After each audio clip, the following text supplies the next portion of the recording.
Good morning, everyone. Welcome to ILS Asia 2020. This is our first live panel of the sessions, and we're talking about today the role of ILS in closing Asia's risk financing gaps. So I'm delighted to have some experienced speakers from around the world. We're dealing with multiple time zones here today. We have Simon Goh, partner and head of the insurance and reinsurance practice at Rajah Tann Singapore LLP. We have Ilian Chin. She is deputy director and head of the insurance funds and infrastructure finance division in the Monetary Authority of Singapore. We have Michael Bennett, the head of derivatives and structured finance at the World Bank Treasury. And we have Corey Anger, managing director at GC Securities. So a brief bit of housekeeping, just so you all know, we have a Q&A application which you can use to submit questions during the session. We will get to those at the end of the session today. And you can also maximize the window for the video screen if you want to see us in all our glory, or you can minimize us if you'd rather just listen. That's really down to you. So, to sort of summarize, we're going to be talking about the role of ILS in closing Asia's risk financing gaps today. Obviously, catastrophe bonds have played a role in securing disaster risk financing capacity for insurers, reinsurers, corporates, and governments or sovereign entities all around the world. And in Asia, we've seen cat bonds since the late 90s. But as the ILS market continues to mature and grow, we've got an expanding range of solutions available to participants now. New options emerging for issuance in the way of structures and domicile locations, meaning that for Asia, there's likely to be an increased use of the capital markets backed sources of capacity. And as we heard this morning in a keynote speech, PMLs, the value at risk in Asia is increasing significantly. So as a result, right now, as the values at risk are expanding more quickly than insurance penetration, the gap is actually widening, and perhaps the role, therefore, all the more important for the ILS market to participate there. So I thought to begin, we would talk about what has gone well so far in terms of the ILS market's work in Asia. And I'll just invite perhaps Corey to begin. Sure. So, Asia is a key part of the ILS market. In different forms, whether it be through the representative exposure that comes through and quota shares that investors assume through sidecar participation, and then more overtly through either collateralized reinsurance or cat bond activity. So the Asia-Pac region is important for investors, as it's actually valued by investors because it's seen as a diversifier from the U.S. risk, which is the most prevalent risk to date. But obviously, as the Asia-Pac region continues to grow, we look forward to the day when the Asia-Pac region is starting to rival from an exposure perspective what the U.S. has already been bringing to the market, both from a penetration perspective and then just the economic growth engine that's happening. I would say that we see most of our activity out of Japan, but we've been very encouraged by various actions that are happening, whether it's been select transactions out of China, Philippines, Australia, Taiwan. We've seen historically. We're very excited by these transactions and would love to get more representation from these regions on a more consistent basis. Absolutely. Michael, from your perspective, working with governments and sovereigns around the world, how have you, obviously your first transaction in Asia is fairly recent with the Philippines cat bond, but obviously you've been engaging with governments in the region for a long time. Can you give us some perspective on sort of what the ILS market has done well so far? Yeah, well, first of all, thank you, Steve, for having me. I really wish this could be in Singapore. It doesn't feel right to be in a Singapore conference with no access to duck noodle or chicken rice, but hopefully next year we'll be there. From our perspective, what's gone well is a lot of interest. We've seen in the last year, and even more so since the Philippine transaction occurred, a lot of interest from clients in the area. The kinds of transactions we do, the difference between, or the time lag between interest and transaction can be measured in, usually is measured in years and not months. But we've definitely seen an uptick in interest from potential public sector sponsors. We've also seen a lot of interest from investors. We had, for the Philippines transaction, a roadshow that went to New York, London, Zurich, and Singapore. I think it was the first time a cat bonded roadshow in Singapore. And Singapore was actually our largest roadshow stop in terms of attendees. And it was also, I'm pretty sure, the stop where we had the most active Q&A. Now, admittedly, only a few of those investors ended up in the book because a lot of them were there to learn about cat bonds, but I think it was indicative of increasing interest in the region for cat bonds. Thank you, Michael. Yes, and that's very positive to hear that the right questions are getting asked. It's the only way the market gets educated. Simon, Ilian, anything to add on sort of what you've seen since Singapore's been active in the market, perhaps, and how the ILS market has engaged with you guys in the region? Maybe I'll go first and I'll let Eileen sweep up from her perspective. But definitely, I think things have taken a huge uptick since the first cat bond that we worked with Corey, the IAG. And a lot has changed, I think, over the past 18 months or so. So, of course, I think the focus for us, as Eileen will probably elaborate, is really to see whether we can get more interest from the Asian space, the Asian risk bearers, Asian investors. And we've also seen since the first two 144A deals we did, interest from particularly the Japanese market. So that has also resulted in the first Asian sponsored cat bond in earlier this year. So I think definitely interest has taken a significant turn for the better over the past 2 years or so. Eileen? Hi, Simon. I think Singapore so far has been the location of choice for 9 ILS deals to date, since the first one issued by IAG Re in December 2019. So we have come, a long way. 9 deals in 1 year, it says a lot about the viability of Singapore as ILS domicile. And this includes, 2 deals from the Asian region, including the first sovereign bond covering the Philippines earthquake and typhoon risk issued under the World Bank Capital at Risk platform, as well as Japanese typhoon and flood risk issued by MSAD. So based on our interactions with cedants and issuers from around the world, I think we can safely say that we continue to see a strong pipeline of Asian cedants wanting to tap on Singapore as an ILS domicile in the next 12 to 18 months, including insurers in Japan, Australia, China, Hong Kong, and Korea. And we certainly hope to foster the same level of interest from insurers in Southeast Asia as well. Thank you. Thank you. Yes, with obviously Asian risks are seen as an attractive diversifying peril for ILS funds still.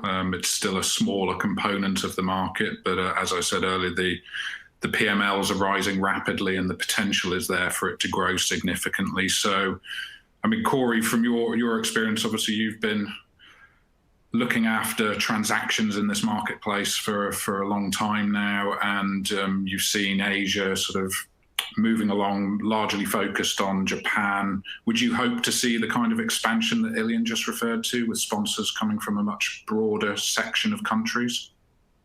Absolutely. I think, as Michael noted, at least he sees on a sovereign level that it can take years for these to develop, whether it's voluntary companies or private companies, or even public sector that aren't necessarily at the sovereign level. It can take a while for these concepts to come to the forefront where they actively want to pursue a transaction. Many times the biggest barrier is just pricing. So if you're not looking to change how you're buying and you're not looking for incremental limit, then it's really a competitive aspect between what the ILS market can provide in single limit capacity versus what the traditional reinsurance market can provide in single limit plus reinstatement, and then it becomes more of an economic comparison. I think what's going to be exciting is having this established jurisdiction in Singapore, and I know that Hong Kong is also moving to expand and offer another alternative within the Asia Pac region, and so I think both of those are very exciting. I think all of that helps encourage cedants, again, whether we're talking about insurers, reinsurers, or corporate entities, to start thinking about using this protection. But generally, we see clients reach out to this market when we're going through periods of turbulence. And that turbulence can be caused from significant losses. And obviously, we've seen significant typhoon losses in Japan. So it's natural that people are rethinking how they're buying. We also see the same thing in Australia with the wildfires and some of the severe hailstorms. And I think that creates opportunity. But then overhanging all of this is the COVID-19 effect to the markets overall, whether it's going to come from actual losses under treaties from paying out COVID-related claims, or the impact to the market from a capacity and a pricing perspective because of the exposures that are happening globally from COVID-19. And so with all of that uncertainty in the mix, it usually creates a lot more interest in discussions around alternative capital. And I think now that we've gotten through the July 1st renewals of this year, we've had a very heavy pipeline, everything will start to pivot toward, probably give it till mid-August, mid to late August before people really turn in earnest, but it is going to start to pivot toward the January 1st renewals.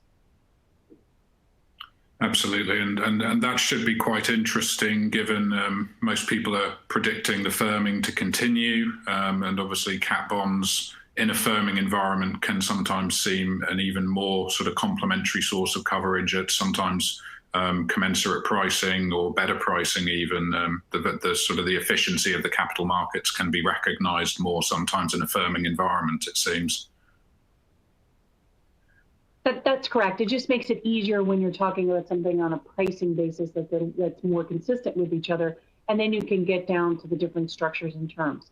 The way that this has worked for other clients in other jurisdictions is that when the traditional market isn't willing to provide a certain type of cover that the ILS market is, that's also a catalyst. So I think, again, there's going to be lots of opportunities. I think, while it's hard to cover the ongoing COVID-19 potential exposures, there was already dialogue around pandemic risk before coming into this event, but I think there's going to be a lot more coming out because I think there's likely to be some regulatory changes in more explicitly recognizing capital charges around it. So, COVID may be a contributor, but also could be a catalyst. But, this market is open and available. I think one of the things that's very interesting is to look at the performance of the ILS market in general through COVID and the availability of capital. It could have been very easy for this market to have stepped back, shrunk, or paused how it's been taking on risk. But in fact, we've done, and if I just take the cap-on segment, excluding collateralized re and sidecars, just in the cap-on segment, we've already placed in the first half of this year more risk than we placed in 2019. And, we've had, I think, 17 sponsors access the market since really COVID reared its head. So I think what's interesting is that it shows that the capital is very committed and the performance of this space is actually aligned where it's played out again, like we saw through the financial crisis and other broader capital markets events, that this asset class can be very stable. When people do have liquidity in the market to be able to generate cash for either redeployment in this space or for other reasons, investor redemptions or margin calls or rotate to other sectors, the fact that this market had a very active secondary market and has continued to provide the capacity, I think, is quite remarkable. Mm. Yes, I'd agree. It really has been. I think the performance of the market has been something that will help to bring additional investors to the space. Certainly, it's going to attract people. Michael, your recent transaction in the Philippines, which is one example of a brand new sovereign sponsor, that cat bond was a number of years in the making. It's quite a long process, obviously, these things. Can you talk us through some of the challenges faced and how you overcame them? Yeah, well, I think any public sector deal, and probably more so even at the sovereign level, you need a lot of buy-in from different parts of the government. You sometimes need legislative changes. Sometimes those exactly what legislative changes you need aren't well understood until you're already in the process, and then you may have you realize you need legislation, so then you have a 6-month break while you try to get the legislation passed so you can move forward. And anytime you're talking about a long time lag with a government, then you can also face the issue of elections, and governments can change. Certainly officials can change seats. So all of these things can and do occur on our transactions. Of course, the Philippines always had a plan to do a cat bond and over a number of years, but it wasn't as if that was all they were doing. So they were doing other insurance transactions in the meantime, including some with the World Bank. It wasn't as if they were just doing nothing but working on a cat bond for multiple years. It was just that became sort of the last step in the layer of transactions they were putting on at that time. But that's, I think, why the World Bank is important. The World Bank I think some of our other peer institutions in the development world are looking at this area as well now. I think it's why we're important, because it's difficult, I think, for private sector players to invest that kind of time on a transaction. I mean, some firms are really good. Certainly Corey's firm is. Corey works with us sometimes for years before she ever gets paid. But in general, the private sector, I think, would have a difficult time working very intensively on a transaction for 2 or 3 years. So it's one of the values I think we bring to this market, that we see market development and working with our clients over the long term is part of what we're supposed to be doing in this market. Absolutely, and it's one of the elements of the market that's often not so visible to people, because by the time we hear about a cat bond, it's usually when it's out in the market and with investors, and there's been months and months of work, sometimes years in advance of that. Are you seeing other Asian sovereigns looking at the potential for risk transfer? Yes, yeah. There is a lot of interest. There are things going on. We're working on something called the CDRIF Initiative, Southeast Asian Disaster Risk Insurance Facility, which is in connection with governments of Singapore and Japan. That's at this stage lesser developed Southeast Asian countries. So we're talking about relatively small amounts of insurance, some of it concessional, some of it market-based. But we expect that over time will grow in terms of the size of insurance of those countries, and also other members joining and looking to use that facility. Certainly, there's no shortage of risk in Asia. I think there is a shortage of conventional capacity for all the risks that exist. So we definitely think of Asia as a growth area for us. So much so that we're in the World Bank Treasury considering establishing a presence in Singapore to try to help push some of these transactions along. Oh, very interesting. I think the work that your organization and others like you do to promote risk transfer as a whole is one of the main drivers for closing of the protection gap in some regions of the world, certainly today. Simon, let's move to you. You've worked on all of the recent catastrophe bonds to come out of Singapore, I believe, and the emergence of Singapore as a new domicile now means regional cedants could issue locally if they wanted to. Are you seeing interest from risk bearers in Asia? And I guess also, are you seeing sort of interest more generally from potential sponsors to come to Singapore as well? Definitely, Steve, but as also what Michael mentioned, it takes time and it's really an education process. So even getting I think really in Asia, you have a cultural difference, I would say, in certain markets where people may be more conservative, prefer the try and test the route. So really for us as a new domicile, it's really convincing these potential sponsors in Asia to consider something new, maybe untested. I wouldn't really want to call it that, but I think it's definitely a new experience. So I would say, for example, the Japanese market, just getting the Japanese segment of the ILS market to look beyond the traditional domiciles and look towards Singapore as an option. I think it takes a certain bit of risk for them, and also takes time.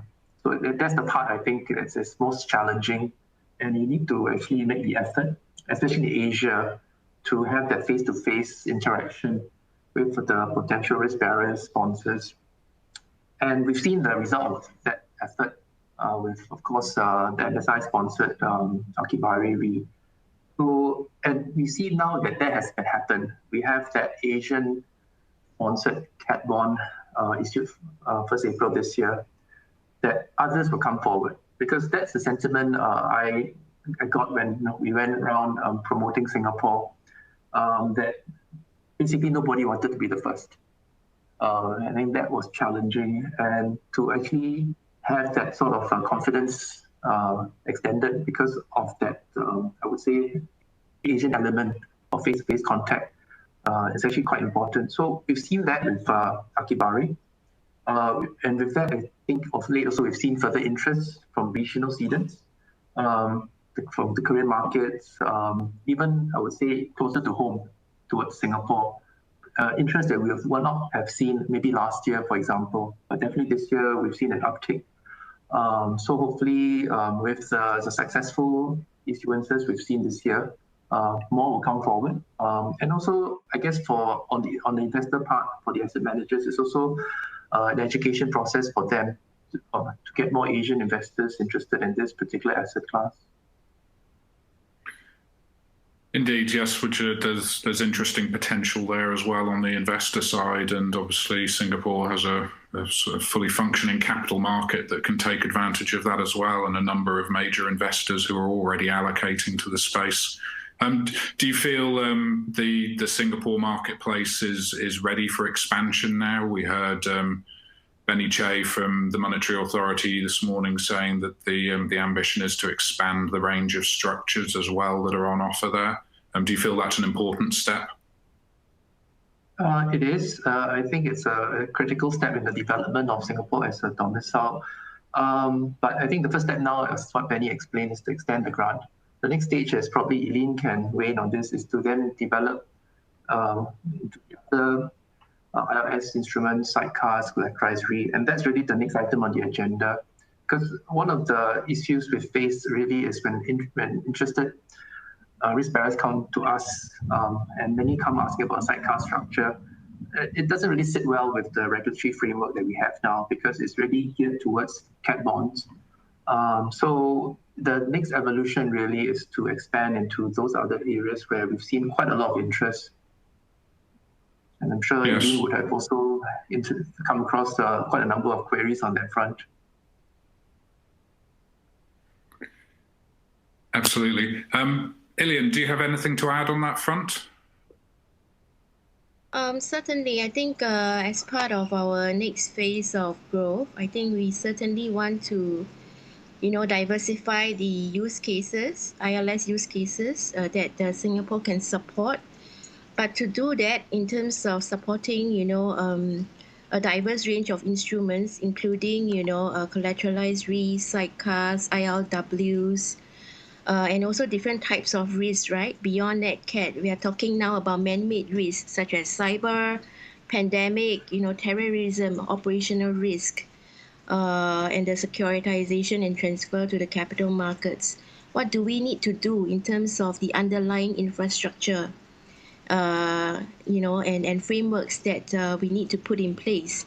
I think Simon touched on one aspect, which is the regulatory framework, but equally we are looking at the corporate and legal structures as well, including whether or not Singapore should be putting in place a protected cell company structure, which we have also mentioned previously, to support basically multiple issuances, right? Because it actually supports, the efficient segregation of assets and liabilities in a very robust way. So legal structure is one aspect, regulatory structure is one aspect, and certainly the tax structure is one aspect, because currently our tax incentives is still more geared towards, debt-based securities like cat bonds. But certain ILS, are issued in equity form, say preferential shares. So quite clearly, we would also need to think through about whether or not there's merit to introduce a very bespoke ILS tax incentive to further grow the market. Yeah. So I think this is all part of the ILS 2.0 work that my team is doing. Thank you, Ilian.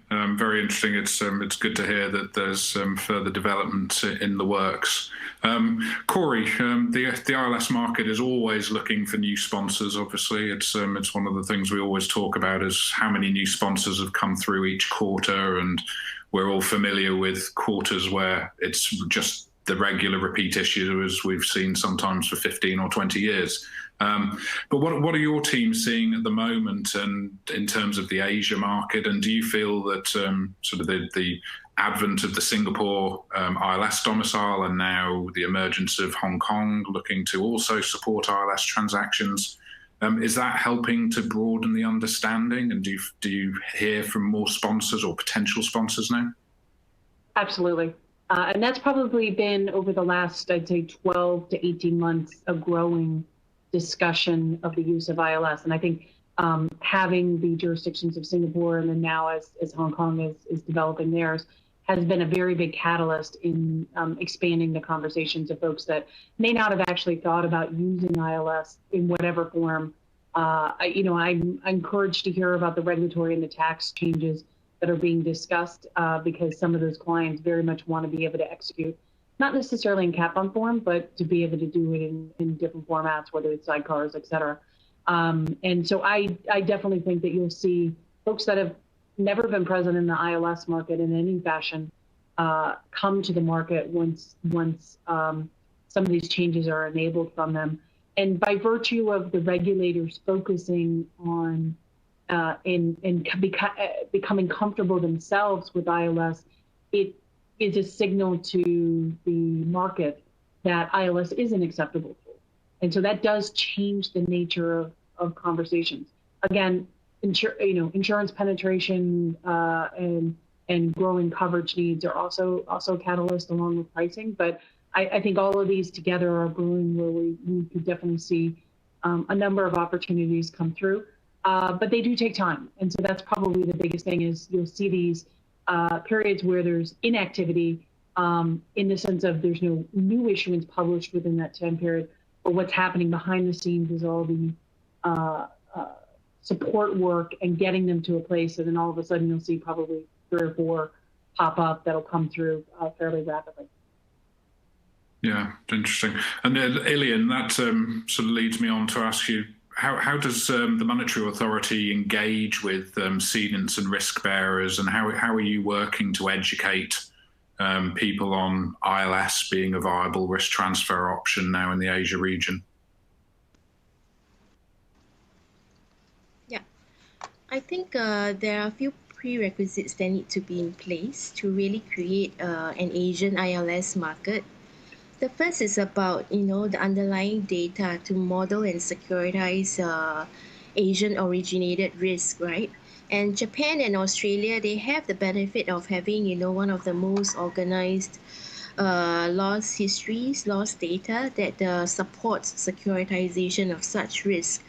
but less so for the rest of Asia. And certainly, we do have other initiatives like the Natural Catastrophe Data Analytics Exchange to basically put together the sort of NetCat data backbone, if you like, to raise the overall data hygiene levels in the region. I think that's really the first step.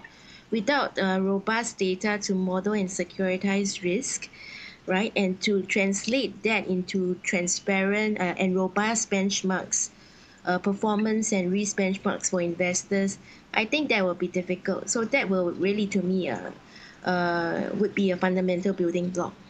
The second is really about, the presence of a viable ILS domicile in Asia. We talked about Singapore, and also we talked about Hong Kong as the next potential ILS hub. And I think it's important to have a viable ILS hub in the region to support the efficient issuances of ILS, such that they become, easier, simpler, and more widely accepted over time. And the third is demand, right? Even if we solve the supply side in terms of having data, having robust models, having a credible domicile, I think it will be for naught if there's no demand from global and Asian investors. And that's why, roadshows by, cedants and sponsors and partners like World Bank is very important to really up the awareness and comfort level of investors wanting to allocate into this asset class, which today is still, seen as emerging, esoteric asset class offering equity-like returns. But I think we need to really mainstream it and scale it up in a bigger way to attract a greater allocation over time. And lastly is about the awareness, which all of you talked about, awareness and education. Everyone in Asia knows how a traditional reinsurance contract works, but less so about a cat bond, which is still perceived to be administratively complex, right, and costly and difficult to understand. So I think we need to sort of demystify and simplify the role and benefits of ILS, and I think we need to do this together as a market. Yes, I'd be all for that. Our work at Artemis has been to try and demystify what is a very complex space for now 21 years. It's great that we're seeing the global expansion and interest now. The Monetary Authority also works in other areas, promoting disaster risk financing and insurance more broadly. Are there any current initiatives focused on the protection gap? Yes, Steve. I think earlier I mentioned the Natural Catastrophe Data Analytics Exchange, but just to sort of take one step backwards, I think we adopt a public-private partnership to boost disaster resilience in Asia, and that usually involves, not just government regulators like ourselves, but also industry and academia to, work across the entire value chain to actively identify, reduce and mitigate the risk exposures in Asia. And the fundamental building blocks, I would just sort of set out 4 key ones. The first is around risk assessment. How do we measure and quantify the economic and financial impact of disaster risk and factor this risk in our overall risk management strategies? Second would be around capacity building, right, to raise the level of awareness, institutional capacity, and regulatory and legal frameworks in countries to support the deployment of risk financing solutions. The third is around risk advisory. How do we actually go down to individual countries, insurers, corporates to develop bespoke and tailored solutions, right, and implement the most optimal risk financing strategy in response to the level of exposures and protection that they require. And lastly, I think as a leading, risk financing hub, we do want to be a part of, the solution to innovate and expand the suite of risk financing solutions that we can support, ranging from sovereign risk pools like Sea Drift to reinsurance to cat bonds, such that, the countries and corporates and insurers can combine different instruments to address different layers of risk and financing needs and achieve, the most optimal risk financing strategy. And I think in Singapore, we are really connecting the dots across the ecosystem. And I'll just like to highlight three key regional initiatives that we are involved in. The first is NatCat DEX, which I highlighted earlier. We all know that, in Asia, we suffer from a data and modeling challenge, right? There's a general lack of accurate and reliable loss data. And if available at all, they are usually, poor quality and has poor resolution, which results in a significant deviation between, the model output across even modeling firms and also across insurers. And you have seen how this played out in the case of the Thai floods, where it is a modeling blind spot. In the past, nobody modeled it, and nobody actually took into account the secondary knock-on effects on the supply chains, right? So enter NatCat DEX, which is the Natural Catastrophe Data Analytics Exchange, led by the NTU, the Nanyang Technological University of Singapore, Institute of Cat Risk Management, together with industry.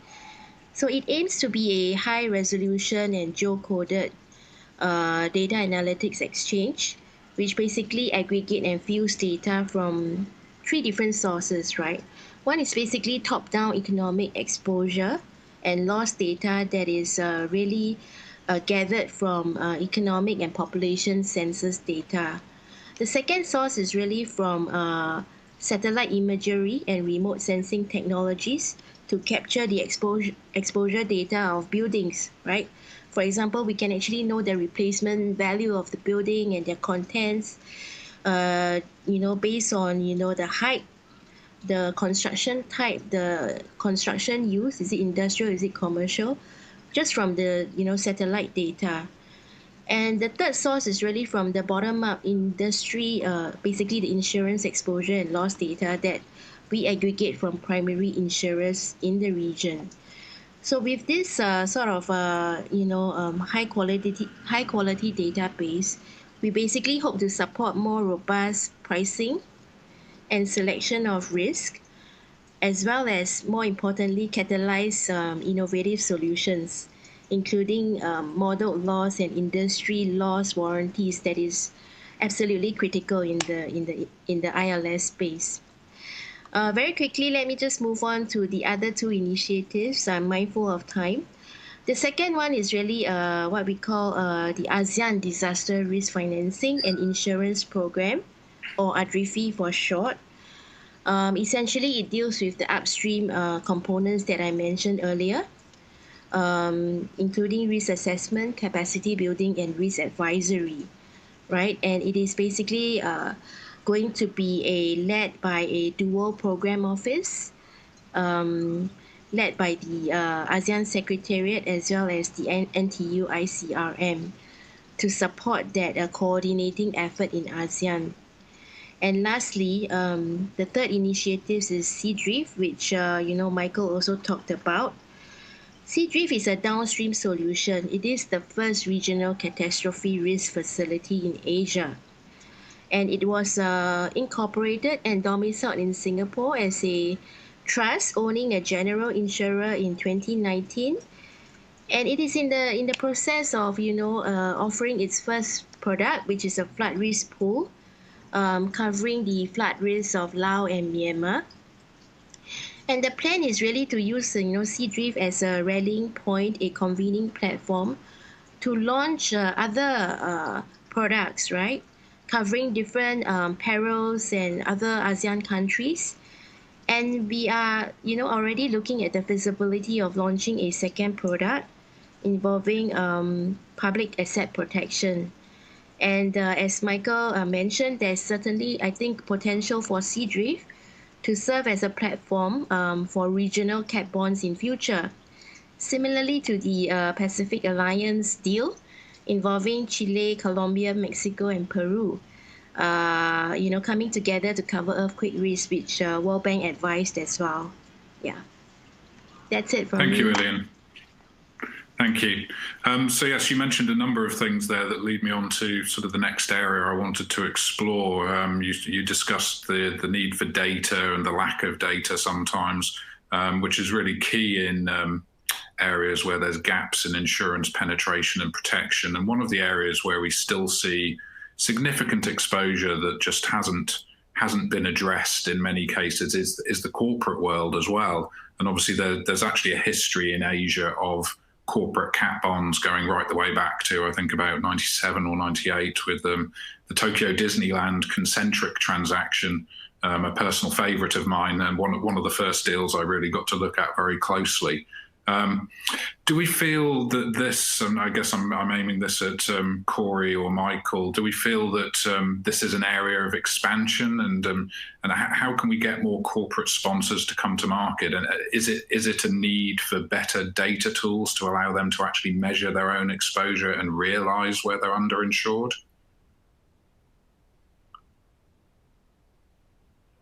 Shall I throw that to Corey first? Okay, happy to jump in. I think the one thing that's also very interesting to think about when corporates buy protection is that they buy for different reasons than insurers or reinsurers buy. They tend to be more earnings focused and the impact to their financials and signaling to their security holders.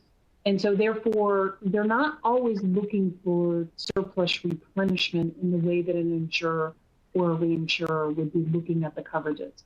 So we find the reasons that they want to buy are to, in some cases you'd say, why aren't they buying for the more severe events in the coverage that they're looking for? And it's mainly because their traditional security holders tend to give them a pass when you have extraordinary events because they understand that they're one-off situations, as opposed to are there more mid-level type of insurance events that affect the earnings of the operation. And so absent very significant events, COVID-19 is an example of that, of a significant event that I would put to the side, they tend to be buying more mid-level covers in the sense of it's not the covers that respond to the most severe events, but to the ones that occur a little bit more frequently. Tokyo Disneyland was a great transaction. We'd love to see something like that come back to the market.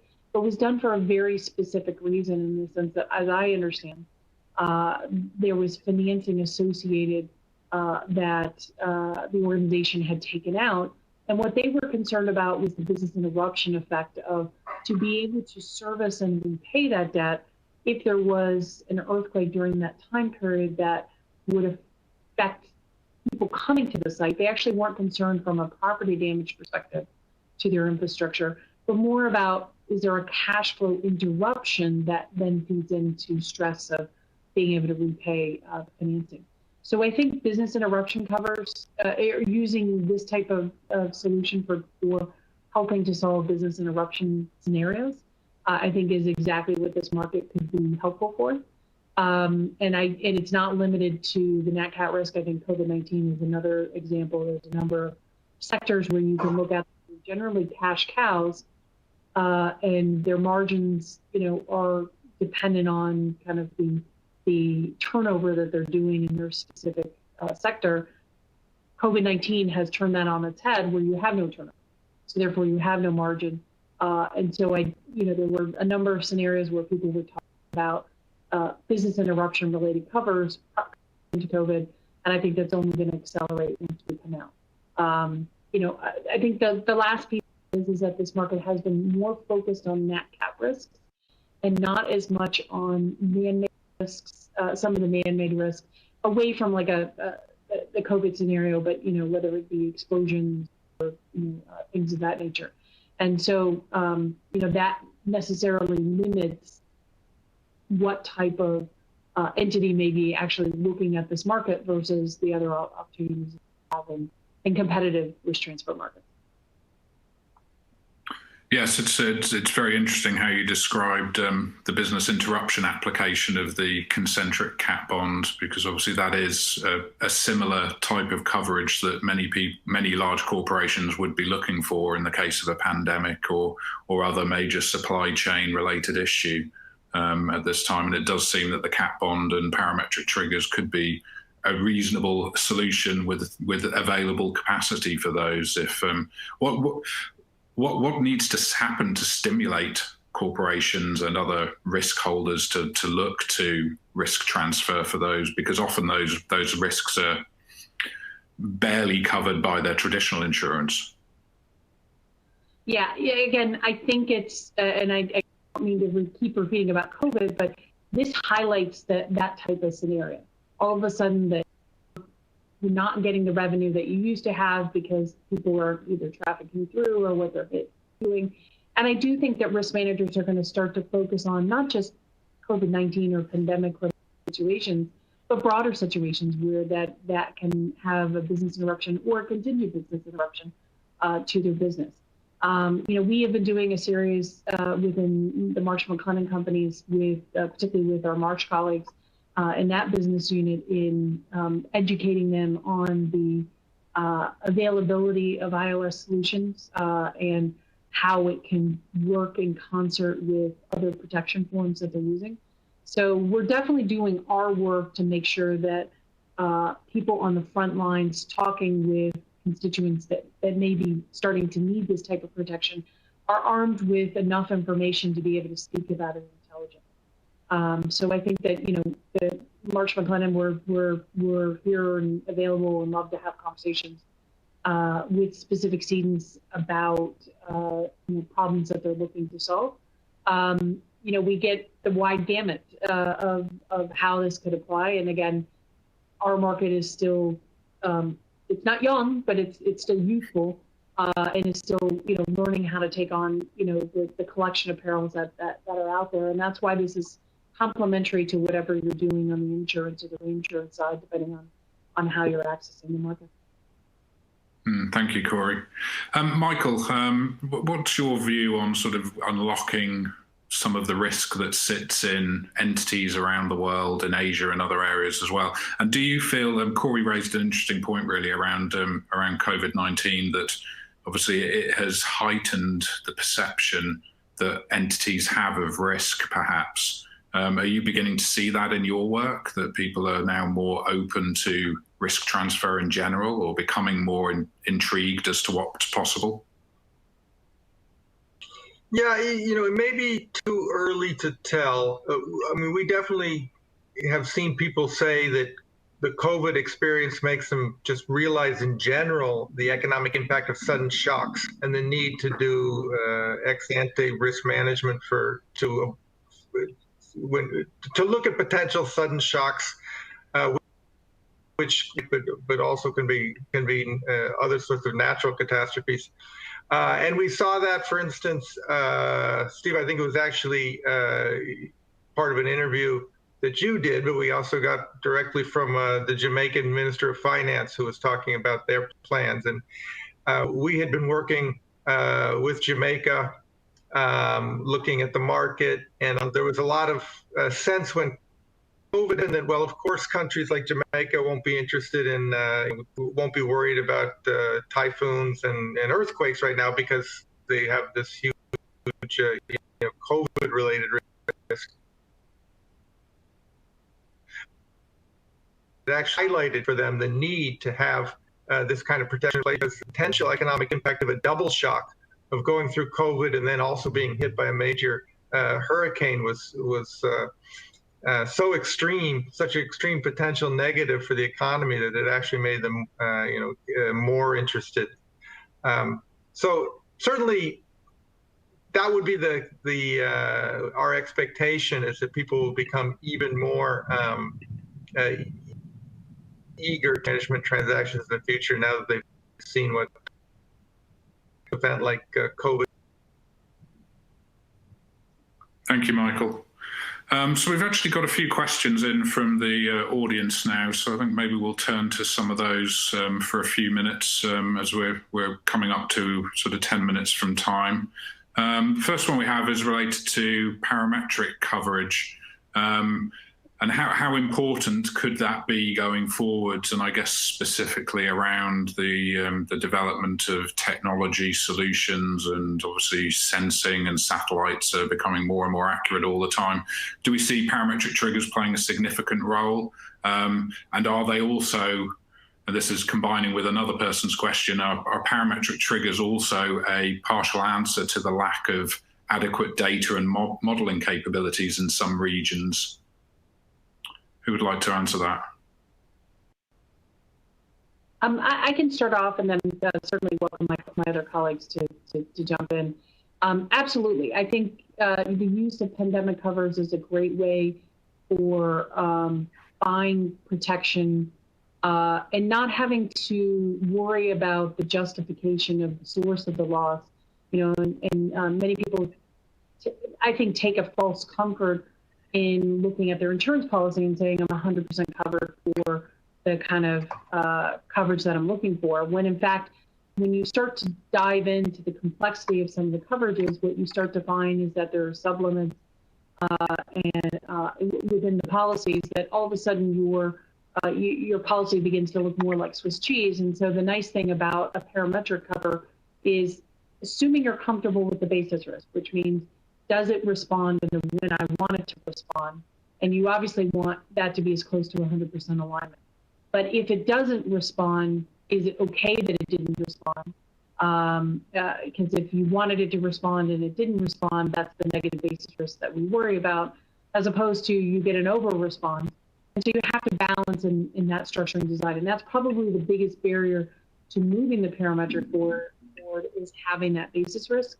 But the nice thing about it is you don't have any justification of where the source of loss is coming from. You have a pot of capital, whether it's in insurance, reinsurance, or derivative form, that can step up and meet the situation. I think also, depending on the design of the structure, it eliminates certain aspects of the models that may cause investor concern. So for instance, if we're talking about the vulnerability of an exposure, and we're uncomfortable with that aspect of the model, but we are comfortable with the hazard component, which talks about the frequency of the events, well, then we're really focusing on the hazard piece of it in the parametric structure and removing away elements of the vulnerability that may cause execution concerns. You know, certainly I think the biggest thing is we've always said that the modeling help guides us forward, because it gives us that currency discussion of how do we price risk, because it gives us a baseline of what that risk metric should be. But vintage of model and how well it's modeled all plays into how investors are willing to risk their capital to take on these risks. But I definitely think parametrics are going to continue to be a way forward, and I think can offer a lot of solutions and kind of holistic business solutions without having to justify the source of the loss. Sure. Thank you, Corey. Michael, I guess back to you. At the World Bank, parametric triggers are part of your toolkit. You use them widely in transactions as they suit sovereigns. Do you see these as critical? And do you think we're going to see increasingly sort of well-calibrated triggers as technology advances? Yeah, I hope so. I mean, for us, parametric triggers are essential for a lot of our transactions because they're all about speed of payment. A lot of the transactions we do, the government are looking at this as a source of immediate liquidity or almost immediate liquidity after an event. So an indemnity transaction doesn't provide that kind of support, because, of course, when you're talking about a government insuring against a major event, the ultimate reconstruction costs are going to be beyond the capacity of a single transaction to provide enough funds. So really what they're looking at is not reconstruction, but emergency losses, immediate liquidity. So parametric's been essential, and in fact, not just parametric, but as quick determining parametric as possible. The first time we did a transaction where there was a potential trigger was a Mexico cat bond for a hurricane event where we were using data that took 3 to 4 months to stabilize. And we thought when we put the transaction in place, that sounds reasonable enough. And Mexico was comfortable waiting 3 or 4 months because they wanted to make sure they were using the best possible data. Then the event happened, and I was asked every day by my management whether it triggered for 4 months. And on the Mexico side, they were getting the same thing. So we discovered that there is just no political acceptability post a major event that obviously gets attention in the country to say, we'll tell you if your coverage is triggered in 6 months from now. It just doesn't work. And we saw maybe similar impact, slightly different issue, but similar with our pandemic transaction, where there was a set of triggers that took time to develop. In fact, one of the triggers was, in fact, a period of time had to elapse while the event was still growing. And there was absolutely at the political level no patience to wait. So definitely parametric and quick triggering parametric are key. It does keep you awake at night, the basis risk issues that Corey was mentioning. Because that's also a huge political risk. I mean, waiting is a political risk, but also waiting or determining immediately and finding out that big event didn't trigger is also a huge political risk. So the more optimization tools that the market can develop so that people can get to refine their parameters as much as possible, I think are key. And finally, I would just say that I think the other thing we find with our parametric transactions is investors like them, because investors have been made to wait themselves for so long to get some of their money back or to find out what the ultimate reckoning on a bond has been, that we find that there's actually really a high level of demand. So it benefits both our cedants and the investors when we can do a parametric. Thank you, Michael. Simon, I'll call on you for this question. Do you feel that the ILS framework in Singapore and now the emergence of a marketplace there is helping to educate investors in the region? And are you having conversations with increasing numbers of investors around the transactions and what can now be done? Definitely, I think the first few cases definitely showcase that Singapore is a viable domicile, and it's really the proof of concept that was demonstrated with the early deals. So we've had conversations with different stakeholders, cedants, asset managers. So it's really generated a lot of interest, to answer your question, not just locally in Singapore, but across the region. So I think doors have been opened. I had gone out maybe 3-4 years back. I think the doors will be shut in my face. But now I think people are quite ready to sit down to have a conversation. And really, I think it goes back to the point about what Singapore is offering in terms of the entire ecosystem, the ILS platform, Sea Drift. And I think what we are trying to be is really a marketplace for, I think, effective risk transfer. And like I said, the conversations have been, I think, quite encouraging. So we do see a lot more interest, and it's the education process right now that part where you are planting the seeds, I think, and it'll take time for, I think, the fruits to be, I think, harvested. And that will take, as for Michael and Corey said, time, which is the journey we're on at the moment. Yes, it's obviously it's one of the key things in the ILS market is the time taken to structure and put together these deals is significant and needs to be because of the investor side of the transaction as well. Do you feel there's an opportunity to grow the ILS market with using Asian investor capital as well over time? Definitely, but I think, like I said earlier, it's just getting people comfortable with this idea. It's still quite new to a number. I think it was quite clear from last year's conference after doing the tea breaks and the conversation I had last year. If we had a conference in Singapore this year, I suspect I'll see the same crowd of people asking the same questions. And really, I think there's a hunger to learn more about this. And I think the investors, the fund managers out there really also, I think, have lots to learn. And I hope, and I think I speak for everybody here, that we hope and we're quite confident as well that the market will grow in time to come. Yeah, I would add that I think from an investor perspective, I think this is a great opportunity to be looking in the market. One, we're seeing that rates are increased because of the collective losses over the last 2 years, but then also the COVID impact. So you're coming in at a time where you're getting better compensated in general, maybe not for every region, but you're getting compensated better for the risk that you could have taken relative to last year.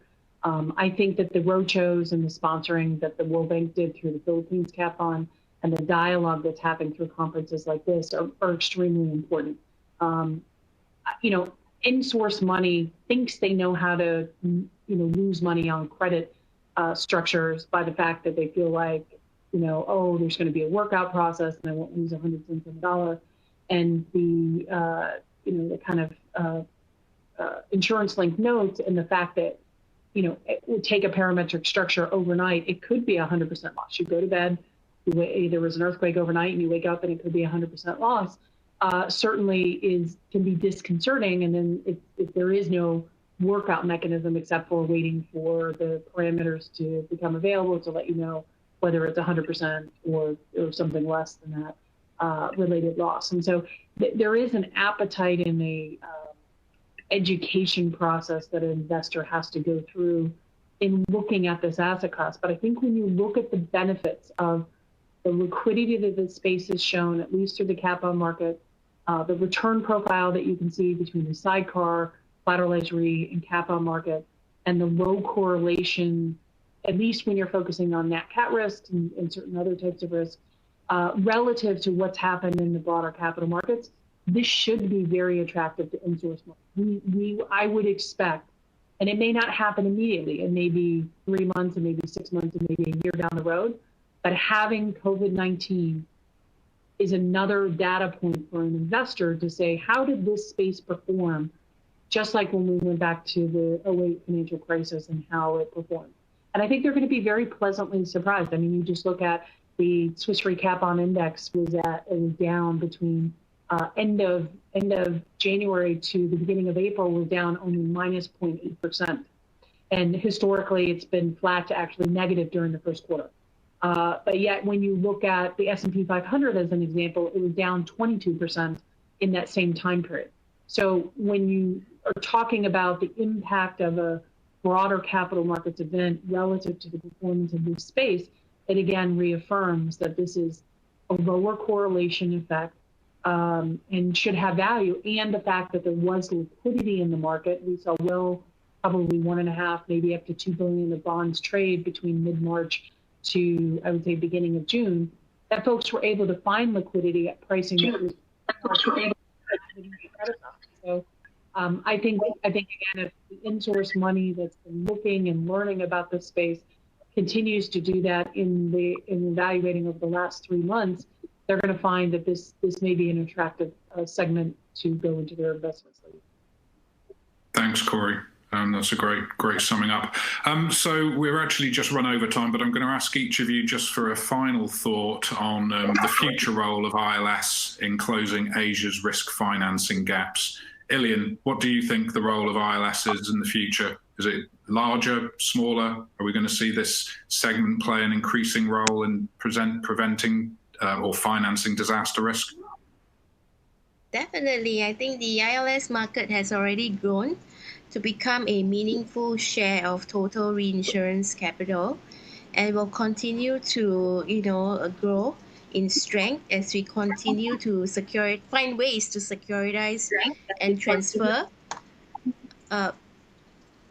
different kinds of risk, including man-made ones, to the capital markets. And as we go on this journey, I think Singapore is committed to create an Asian ILS market, connecting Asian capital to Asian risk via Singapore as an Asian ILS domicile. And we are certainly hope to work very closely with industry and welcome your feedback and suggestions on how we can do better. Thank you. Thank you, Ilian. And Michael, final thought from you? Well, I think for us, in terms of sponsors, certainly I would look in the medium term for Asia to be our biggest source of transactions, just because of the amount of risk and the interest we're seeing. So a real question in my mind is how much of those transactions will be bought by Asian investors? And I think that trend will also pick up, but it's starting at a low base right now. But definitely in terms of sponsors, Asia is going to be a major priority for us. And again, as I said, that's one of the reasons we're actually even looking to establish a presence because we see the potential. Great. Thank you, Michael. Simon, a final thought from you?